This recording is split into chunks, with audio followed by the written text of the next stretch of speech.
And Melania Trump taking to Twitter tonight, posting this letter from her lawyer demanding that People magazine retract its story and apologize. She wants this all done in 24 hours. Writer Natasha Stoyov claimed Trump assaulted her at Mar-a-Lago back in 2005. The part-time Palm Beacher just wrapped up a rally in Cincinnati where thousands packed the arena.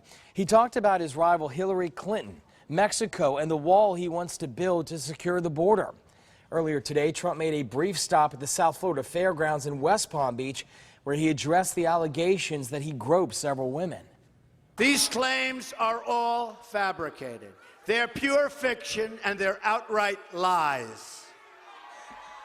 These events never, ever happened, and the people that said them meekly fully understand.